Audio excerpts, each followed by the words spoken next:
우리 하나님께 마태복음 21장 18절에서 22절까지 말씀 함께 교독하도록 하겠습니다. 다 같이 일어나셔서 하나님의 말씀을 경청하도록 하겠습니다. 마태복음 21장 18절에서 22절까지 교독하도록 하겠습니다. 이른 아침에 성으로 들어오실 때에 시장하신지라 길가에서 한 무화과 나무를 보시고 그리로 가서 잎사귀 밖에 아무것도 찾지 못하시고 나무에 소리시되 이제부터 영원토록 내가 열매를 맺지 못하리라 하시니 무화과 나무가 곧 마른지라. 제자들이 보고 이상히 여겨 이르되 무화과 나무가 어찌하여 곧 말랐나이까. 예수께서 대답하시되 내가 진실로 너희에게 이르노니 만일 너희가 믿음이 있고 의심하지 아니하면 이 무화과 나무에게 이런 일만 할 뿐 아니라 이 산더러 들려 바다에 던져지라 하여도 될 것이요. 함께 있습니다. 너희가 기도할 때에 무엇이든지 믿고 구하는 것은 다 받으리라 하시니라. 아멘. 자, 앉으시기 바랍니다. 오늘 말씀 핵심 구절 19절입니다. 같이 한번 다시 읽겠습니다. 19절 시작. 길가에서 한 무화과 나무를 보시고 그리로 가사 잎사귀 밖에 아무것도 찾지 못하시고 나무에게 이르시되 이제부터 영원토록 내가 열매를 맺지 못하리라 하시니 무화과 나무가 곧 마른지라. 아멘. 네. 추수 때가 되면요, 가끔 TV를 보다 보면 어떤 일을 보게 되냐면 농민들이 그 채소밭을 막 갈아엎는 것을 보게 돼요. 멀쩡한 채소들을 다 갈아엎게 되는데 그걸 보면 참 왜 저러나 싶기도 하고, 차라리 저럴 바에야 이렇게 필요한 사람들에게 나눠주지, 참 마음이 그렇더라고요. 그런 생각을 해본 적이 있는데 농민들 입장에서 한번 생각을 해봤어요. 그들에게 그 채소를 가꾸는데 얼마나 1년 동안 가꾸면서 자식처럼 애지중지 키웠을까요? 근데 그러한 것을 오죽하면 갈아엎을까 이런 생각을 해봅니다. 풍년이 되면 농민들은 기쁘죠. 열심히 이렇게 가꾼 것들이 열매를 맺었을 때 굉장히 기쁩니다. 그래서 내다 팔려고 했는데 이게 너무 잘 돼가지고 시세가 굉장히 폭락해버리는 그런 경우가 가끔씩 있죠. 그래서 이제 농민들은 계산을 해보는 거예요. 나 내다 팔려면 유통비가 필요하잖아요. 인건비도 필요하고 또 때로는 가게 임대료도 필요하고 뭐 이런 것들 계산하다 보면 내다 파는 값이 그리 그렇게 남지 않습니다. 더군다나 또 재배하는 데 비용은 또 얼마나 들어갔을까요? 뭐 농약값도 들어가고 비료값도 들어가고 뭐 씨앗값 여러 가지 임대료 뭐 기계값, 그러니까 합쳐서 다 계산을 하다 보면 남는 게 없는 거예요. 오히려 내다 파는 게 마이너스다라는 생각이 들겠죠. 이렇게 됐을 때 그들은 어쩔 수 없이 이것을 어떻게 할까 고민하고 또 마음속에 생각을 하게 되는데, 그러다 보면 빚이 더 늘어난다는 생각을 할 수밖에 없고, 그렇다고 해서 또 내년에 농사도 안 질 수 없고, 농사를 지자니 또 비료값도 별로 안 나올 것 같고, 차라리 있는 거 그냥 다 엎어서 비료라도 쓰자 이런 마음으로 갈아엎는 거죠. 참 그들의 마음은 아깝고 슬프고 억울하고 허탈하고 굉장히 고통스러울 거라는 생각이 듭니다. 흉년이 들어도 마찬가지죠. 농사를 짓다 보면 병충해를 만날 때도 있어요. 어떤 밭을 보면 그 잎사귀가 그냥 다 뻥뻥 뚫려 있습니다. 얼마나 이 곤충들이 다 갉아먹었는지. 그 뭐 배추가 막 이런 그 낡아진 그런 모습들을 보게 됩니다. 병충해 때문에 흉년 들기도 하고, 때로는 비가 안 와가지고 가뭄 들어서 말라 죽기도 하고, 또 어떤 때는 비가 엄청 많이 와갖고 홍수가 나거나 또는 태풍이 불거나 이런 기상이변들로 인해서 채소들이 다 썩어버릴 때도 있습니다. 그러다 보면 참 농민들이 열심히 준비하고 열심히 노력하고 수고했는데 그거에 대한 대가가 없이 이렇게 그걸 바라볼 때에 굉장히 화가 나죠. 차라리 기대를 안 했으면 농사라도 안 짓는데, 농사를 해서 열심히 했다는 건 그만큼 기대했다는 거잖아요. 이것이 잘 되면 이걸 가지고 우리 아들들 어떻게 교육도 잘 시키고 가족들 또 여러 가지 것들을 채워주고 뭐 이런 생각들을 하면서 계획도 하고 꿈도 꿨을 텐데, 그게 다 수포로 돌아가는 그 상황에 놓일 때에 굉장히 분노할 수밖에 없는 거고 화가 날 수밖에 없죠. 그럴 때 보면 참 안타깝게도 하늘을 향해서 막 이렇게 부르짖는 사람들도 가끔 있는 걸 보게 됩니다. 하나님은 이스라엘을 농사하시는 농사꾼이십니다. 농사꾼을 창조하신 하나님은 이스라엘을 농사하셨어요. 아브라함을 갈대아 우르에서 그를 불러가지고 거룩한 씨로 개량을 합니다. 그리고 야곱을 통해서 애굽에 심어요. 그리고 이스라엘의 그러한 무화과 묘목을 갖다가 만드시죠. 그리고 모세를 통해서 가나안 땅으로 그들을 옮겨 심었습니다. 그래서 과수원을 만들었어요. 이스라엘 나라라고 하는 과수원을 만들었어요. 그리고 하나님께서 일꾼들을 보내세요. 사사들과 선지자들을 보내셨어요. 그리고 그들을 통해서 물 주고 또 가지치기 하면서 잘 가꾸었습니다. 그리고 마침내 과수원직인 예수님을 보냈던 거예요. 그래서 이스라엘을 추수하고자 했던 거죠.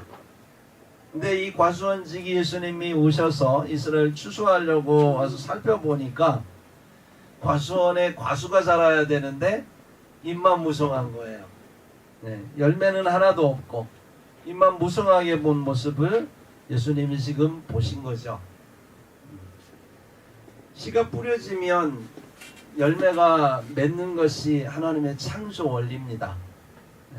그런데 어찌된 일인지 씨를 뿌렸는데, 그래서 줄기가 자랐는데 나무가 됐는데 잎만 무성하고 열매가 없다.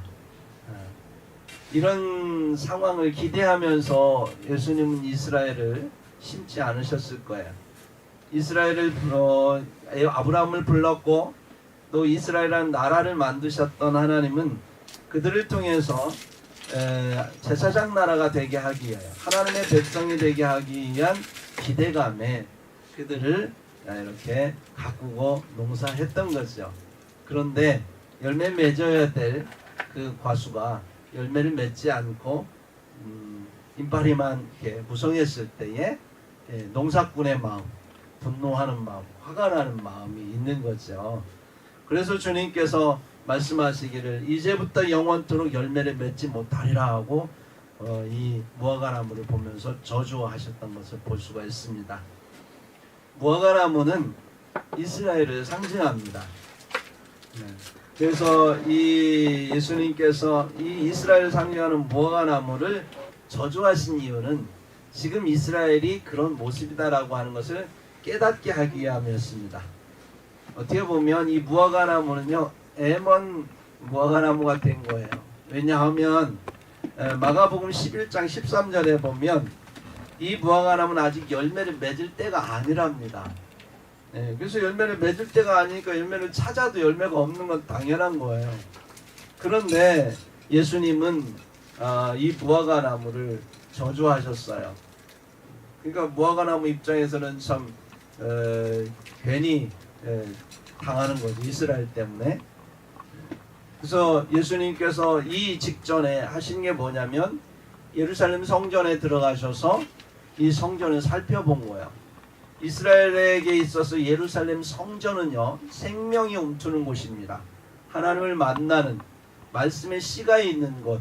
여러분 과수를 보면 그 과수의 그 안에, 과일 안에 씨가 있죠. 씨. 그 씨 안에는 생명이 있습니다.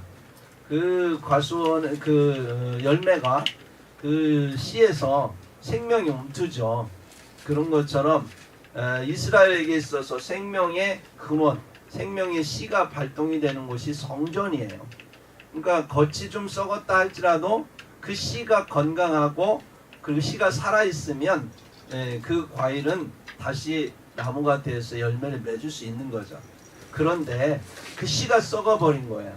예루살렘 성전에 있어야 될 말씀의 씨가 썩어버린 거예요. 그러다 보니까 죽어버리니까 성전은 모양은 있는데 그 안에 하나님의 말씀이 없는 거죠. 생명이 없는 겁니다. 그래서 그곳이 매매하는 곳이 되고 강도의 구렬이 됐다라고 하는 거예요. 그러니 열매가 이스라엘 백성들에게 있을 수 없는 것이요. 그래서 예수님은 그 열매가 없는 이스라엘을 바라보면서 그래서 무화과 나무를 선택했고 그것을 통해서 이 제자들에게 지금 왜 예수님이 화를 내셨는지, 왜 성전에 가서 그렇게 뒤엎으셔야 됐는지, 지금 예수님의 마음이 어떤 마음인지를 보여주고 싶었던 거예요. 그래서 예수님은 무화과 나무를 선택했죠. 여러분, 사실은 이 무화과 나무는 어디에 처음 나오냐면 창세기 3장 7절에 나옵니다. 이 아담과 하와가 죄를 범했을 때에 무화과 나무 잎을 가지고 꺾어서 자기의 치부를 가렸다라고 해요. 벗은 몸을 덮기 위해서 무화과 나무 잎을 갖다가 가렸다고 하는 내용이 나옵니다.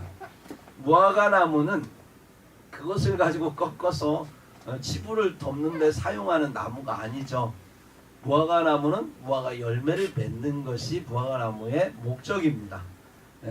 그렇기 때문에 그것을 그 목적대로 사용하지 않고 거기에 있는 이파리를 갖다가 꺾어서 옷을 해입었다는 건 잘못 사용한 거죠. 그런 것처럼 이 아담과 하와의 후손인 이스라엘도 이 말씀의 씨를 받아가지고 열매를 맺어야 되는데 내면의 열매를 맺기보다는 외적인 잎사귀, 그러한 거룩한 척 또는 의로운 척하는 그런 겉에 율법을 행하는 모습으로만 이렇게 하는 모습, 행동하는 모습을 보였던 겁니다. 예수님 모실 때에는 이스라엘 백성들 안에 내면에 의의 열매, 거룩의 열매가 맺혀진 게 보이지 않고 그냥 거룩한 척, 의로운 척하는 그러한 행위만이 보이기 때문에 예수님은 그 모습을 보면서 화가 나셨던 거예요. 여러분, 무화과라고 하는 뜻 자체가 뭐예요? 없을 무자 꽃 화자예요. 그 꽃이 없이 과일이 되는 유일한 그런 참 희한한 나무죠. 그래서 무화과 나무는 원래는 꽃이 없는 게 아니고 붉은 꽃이 핀답니다.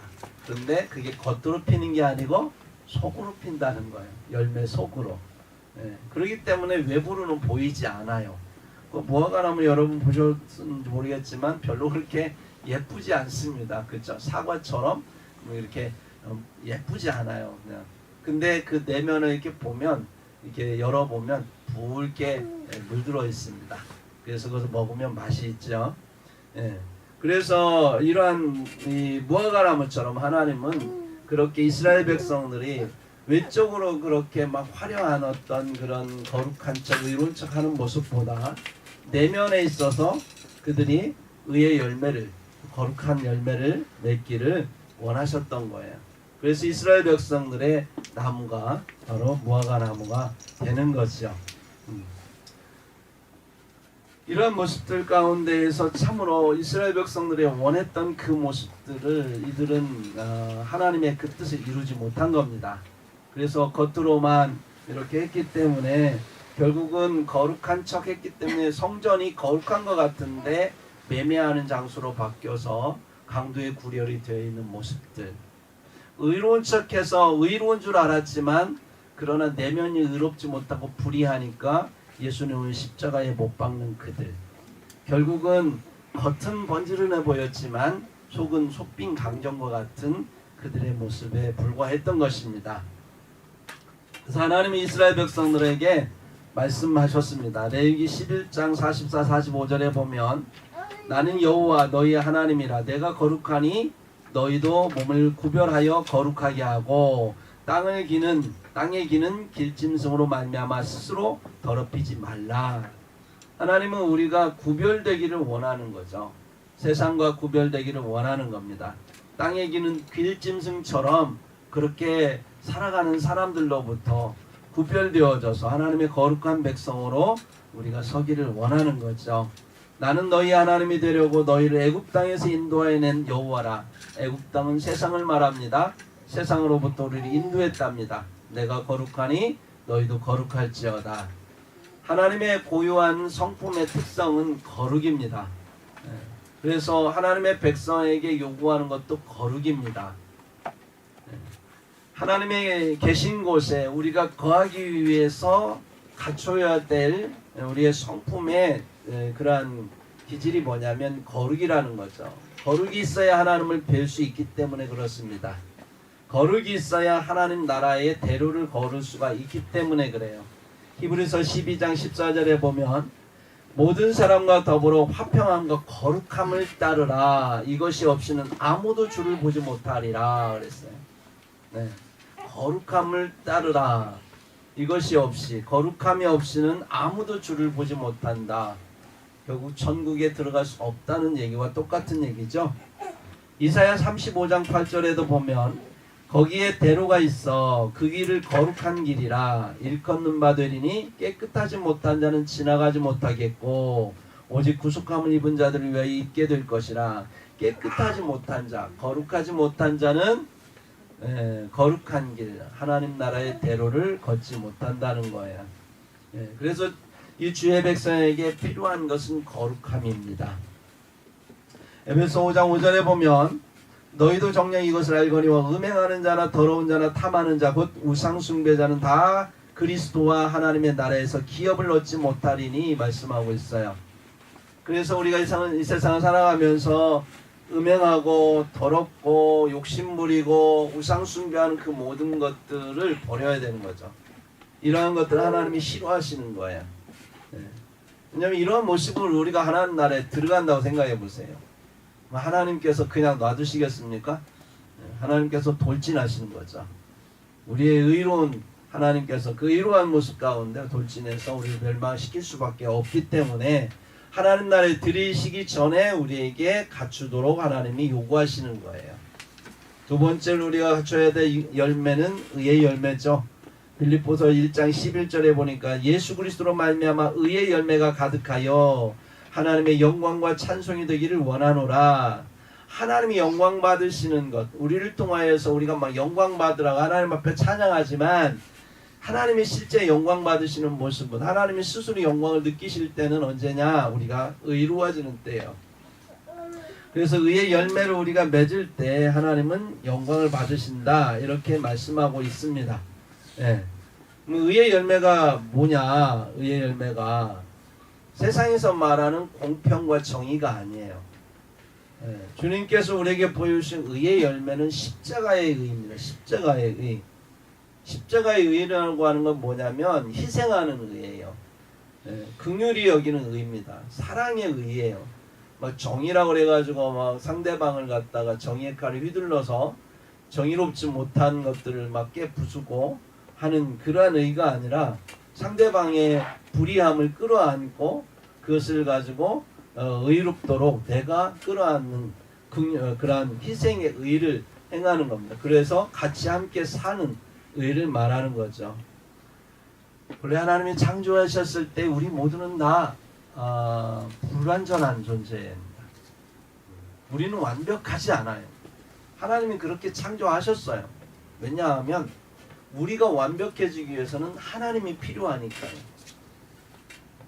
하나님과 함께하기 위해서 창조했기 때문에 우리를 불완전하게 창조하신 거예요. 그래서 불완전하기 때문에 우리는 실수할 수 있습니다. 넘어질 수 있어요. 그래서 아담과 하와가 실수하고 넘어진 거예요. 그러나 그러한 것을 통해서 하나님은 우리를 완전으로 나아가도록 배우게 하십니다. 잘하게 하시고 이게 인간의 본질이라는 거예요. 그래서 모든 인간은 모든 면에서 완전하지 않습니다.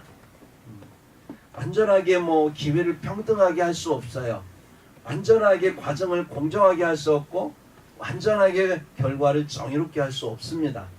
아무리 그렇게 하고 싶어도 그건 하나의 이상과 꿈일 뿐이에요. 현실에서 이루어지는 것은 완전할 수 없어요. 그냥 평등에 완전한 평등에 가깝게는 할 수 있겠죠. 또 공정에 근접하도록 애쓸 수는 있을 겁니다. 또 결과가 정의롭도록 노력할 수는 있겠지만 모두가 만족할 만한 그러한 정의로운 세상을 만들 수는 없다는 거죠. 우리가 이 자로 잰 듯이 그렇게 완전한 그러한 평등, 공정, 정의도 우리가 이룰 수 없습니다.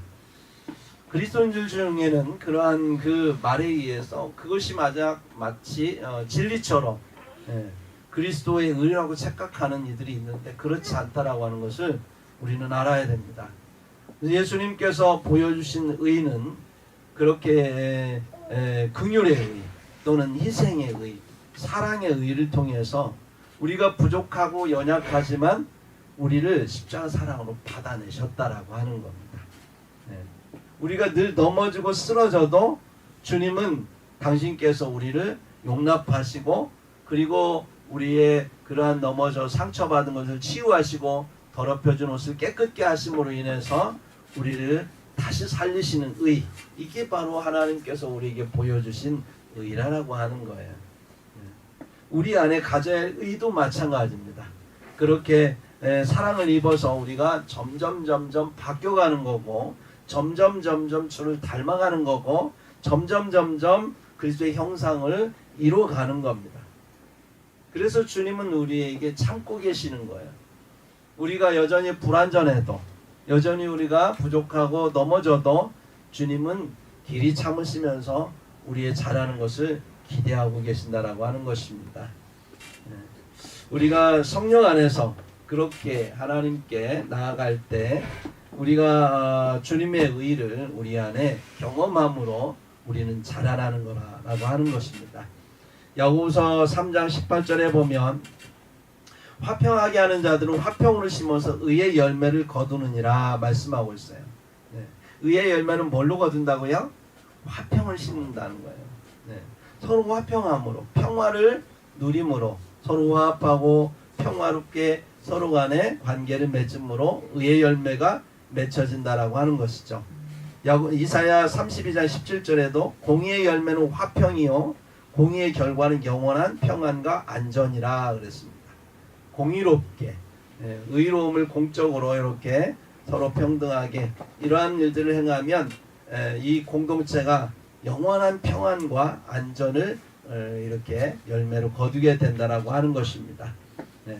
그래서 우리가 의의 열매를 맺어야 될 이유가 뭐냐? 화평하는 법을 배우기 위해서 그런 거예요. 서로 화목하고 평화롭게 지내는 법을 배우는 거예요. 이를 통해서 우리가 의의 열매를 맺는 거죠. 그래야 하나님 나라에 우리가 들어갈 수 있어요. 그래서 영원한 평안과 안전을 우리가 보장받을 수 있습니다.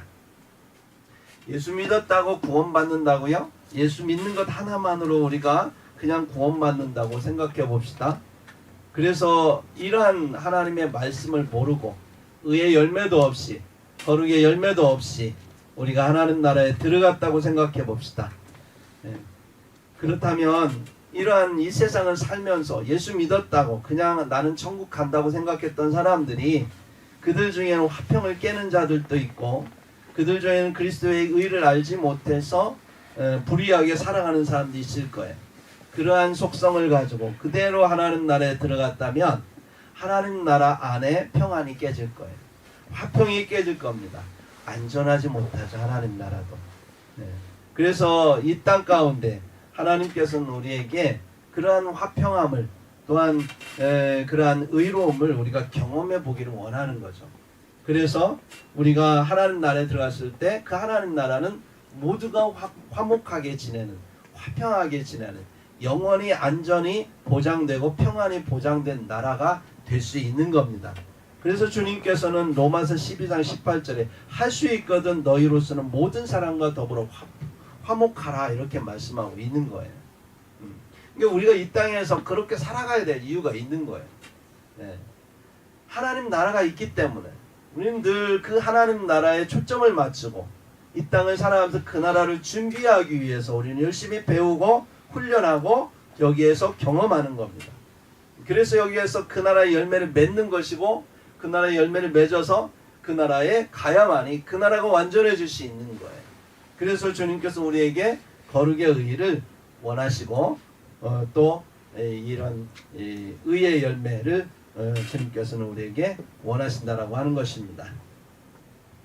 근데 지금 이스라엘 백성에게는 그런 의가 없었다라고 하는 겁니다. 그들은 줄기차게 정의를 말하고 공의를 말하지만 긍휼함도 없었고 희생하는 것도 없었고 사랑하는 것도 없었어요. 그래서 화평을 깨고 평안과 안전을 깨는 그런 불의만 그들은 가지고 있었던 겁니다. 그래서 선하신 예수님을 보고 그를 긍휼히 여기지 않았습니다. 예수님과 화평하려고 하지 않았습니다. 그리고 오히려 예수님 한 사람을 죽임으로 인해서 모두가 자기들이 가지고 있는 그 기득권을 지키는 유익을 추구했고, 그로 인해서 다수결의 원칙 때문에 예수님은 죽음에 이르렀던 것을 볼 수 있습니다. 거룩의 열매, 의의 열매는 어디에서 나오느냐? 살아있는 믿음에서 나온다라고 하는 거예요. 믿음이 살아있을 때 그 열매는 얻어집니다. 하나님은 진짜 살아계신다. 우리가 믿어야 우리가 하나님 앞에 나아갈 수 있어요. 거룩하신 하나님이 살아계시고 또 그 거룩하신 하나님이 우리에게 거룩하라고 말씀하시고 또 우리에게 의의 열매를 맺기를 바란다고 하는 것을 믿을 때 우리는 하나님 앞에 그 뜻에 따라서 구하게 되는 거예요. 하나님이 살아계시고 또 우리가 구하면 우리에게 상을 주시는 하나님. 그래서 히브리서 11장 6절에 보니까 하나님은 반드시 그가 계신 것과 또한 그가 자기를 찾는 자들에게 상 주시는 이심을 믿어야 할지니라. 우리에게 믿어야 되는 것이 뭐냐? 하나님 살아계시다는 걸 제발 믿으라는 거죠. 우리는 말로는 살아계신다고 말씀을 하시면서 행동으로는 우리가 마음으로는 하나님을 믿지 못할 때가 많습니다. 그래서 우리가 하나님 없이 행할 때가 많이 있죠. 그러나 하나님 살아계시다라면, 주님과 동행한다면 우리는 우리의 그러한 모습 속에서 우리의 자신을 의롭고 또한 거룩한 모습으로 만들어갈 수 있다는 것입니다. 이것에 대해서 하나님은 상을 주실 것이고 우리를 믿음으로 이끌어 가실 것입니다. 이스라엘에게 거룩의 열매가 없었던, 그리고 의의 열매가 없었던 이유는 그들이 믿음이 없기 때문이에요. 그러니까 하나님께 나아가지 않았던 겁니다. 제물을 드려서 하나님 앞에 드리긴 했지만 진정한 마음을 다하는 기도가 거기에 없었습니다. 그리고 그들은 하나님 앞에 진정으로 구하지 않았거든요. 그래서 그들이 바라고 있는 이스라엘의 회복을 얻지 못하고 있는 거예요. 주님이 말씀하시는 믿음의 능력이 얼마나 크냐. 21절 22절 우리 같이 한번 읽어보도록 하겠습니다. 마태복음 21장 21절 22절 같이 함께 읽겠습니다. 시작. 예수께서 대답하여 이르시되 내가 진실로 너에게 이르노니 만일 너희가 믿음이 있고 의심하지 아니하면 이 무화과 나무에게 된 이런 일을 할 뿐만 아니라 이 산더러 들려 바다에 던져지라 하여도 될 것이요 너희가 기도할 때에 무엇이든지 믿고 구하는 것은 다 받으리라 하시니라. 아멘. 예. 그러니까 지금 제자들이나 이스라엘 백성들이 원하는 그러한 것은 뭐였냐면 이스라엘의 회복이에요. 이스라엘이 독립되는 겁니다. 예. 그런데 하나님이 살아계신데 그들은 여전히 독립하지 못하고 있습니다. 이유가 뭘까요? 그들이 구하지 않았다는 거예요.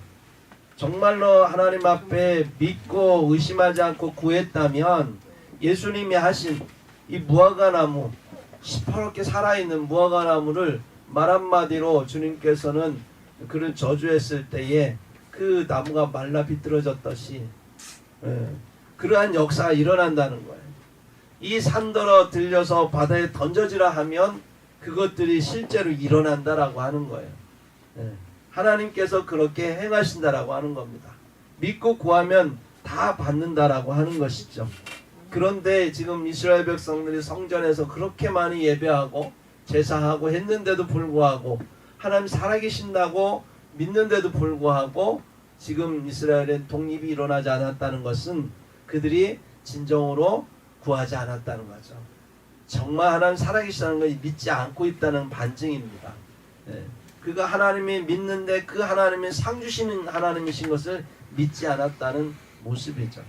그래서 주님께서는 이 하나님의 성전이 기도하는 집, 정말 하나님을 믿고 구하는 집이 되기를 원했다라고 하는 거예요. 그래서 그들이 응답받고 그들이 하나님의 사랑과 능력을 경험하기를 원하는 겁니다. 그래야 그들에게 거룩의 열매가 맺혀지고 의의 열매가 맺혀지고 결과적으로 사랑의 열매가 맺혀질 수 있었다라고 하는 겁니다. 사랑하는 성도 여러분, 우리가 이스라엘에 대해서 지금 계속 얘기했지만 사실은 오늘 지금 이 시간 성령께서 우리에게 말씀하시는 겁니다. 우리에게 주님께서 오셔서 찾고 계시는 열매가 있어요.